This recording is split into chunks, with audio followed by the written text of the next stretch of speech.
Une petite vidéo dans laquelle on va parler d'étanchéité d'une salle de bain.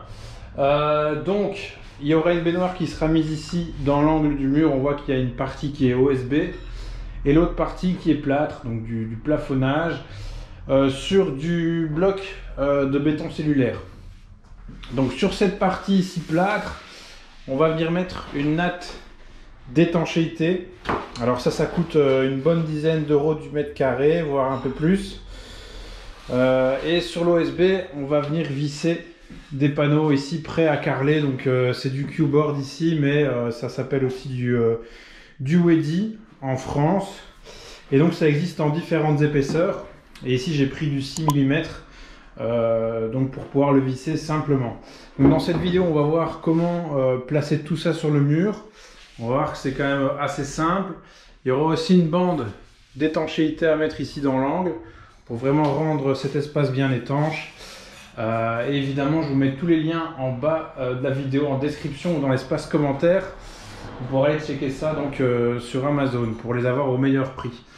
Donc c'est parti, on va d'abord placer ici la première natte, donc la natte d'étanchéité, sur cette partie de mur-ci, donc qui représente plus ou moins 2 mètres carrés et demi. Et puis on passera à la pose des panneaux prêts à carreler. Donc là, c'est la colle qui va nous servir simplement à venir mettre la natte d'étanchéité. On trouve ça en grande surface de bricolage. Et cette colle, donc après préparation, elle va devoir être appliquée avec un peigne en V de 6 mm directement donc sur le plâtre. On va voir ça tout de suite après. Donc maintenant la colle est prête, il n'y a plus qu'à la mettre sur le mur.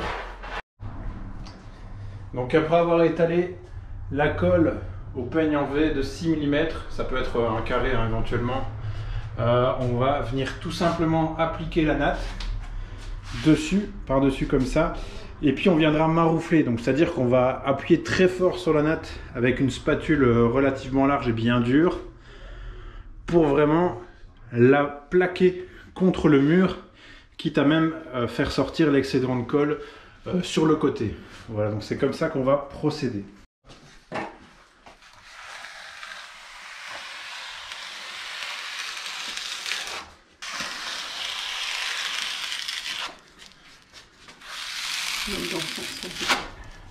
Donc comme vous le voyez, c'est des rondelles comme celle-ci qu'on va venir fixer, et puis à chaque fois on va prendre une vis tout simplement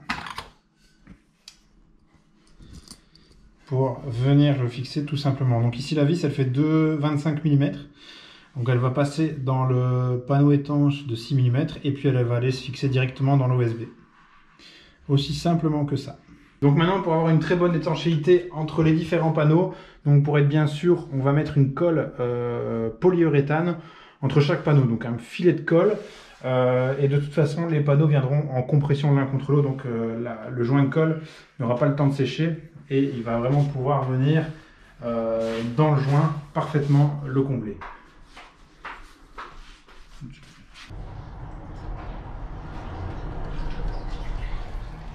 Donc on se retrouve ici après l'étape, on a mis ici la natte d'étanchéité, on a bien marouflé pour faire enlever la colle qu'il y avait derrière.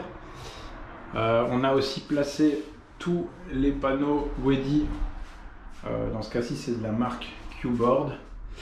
On a fixé tout ça donc avec dans l'OSB à l'aide de vis et de rondelles. À savoir ici que ces rondelles elles sont hyper chères dans le commerce, donc sur Amazon elles sont beaucoup moins chères. Je vous mets tous les liens en description de l'espace commentaire.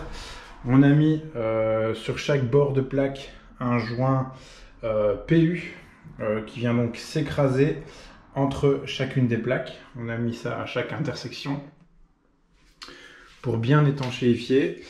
On a fait nos petites découpes pour les arrivées d'eau à chaque endroit. Et donc maintenant le but, ça va être de placer dans les angles, enfin du moins dans le seul angle de la baignoire, une bande d'étanchéité. Alors la bande elle ressemble à ça, tout simplement. Ici elle fait 12 cm de large, ça existe en plusieurs épaisseurs, en plusieurs largeurs, pardon. Et donc ça peut servir à faire les angles entrants ou bien même les angles sortants. Voilà. Donc celle-ci, elle va s'appliquer simplement avec la colle qu'on a utilisée tout à l'heure pour fixer la natte d'étanchéité.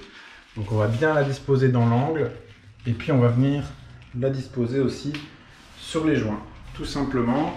Donc, on va venir mettre une bande de colle ici, de la colle dans l'angle, de la colle sur tous les angles.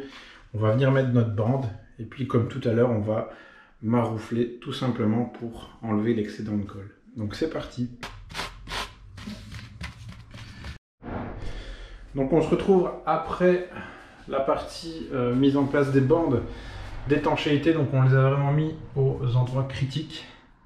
Donc ici dans l'angle, je rappelle qu'il y aura une baignoire qui sera mise ici dans ce sens-ci. Donc j'avais 10 mètres que j'ai acheté sur Amazon. Je vous mets de nouveau tous les liens en description. Ces 10 mètres, on les a vraiment placés aux endroits critiques de la baignoire, savoir qu'elle fera douche également. Donc forcément on a mis dans l'angle, on a mis sur quelques hauteurs qui seront sur la longueur de la baignoire. Et on a mis aussi ici au niveau horizontal, voilà, pour éviter tout ce qui est gouttelettes de douche. Donc en principe, l'étanchéité devrait être parfaite à ce niveau-là. Il y a quelques petites irrégularités à ce niveau-là qu'on grattera demain. Et puis simplement, on pourra fixer la baignoire et débuter la faïence.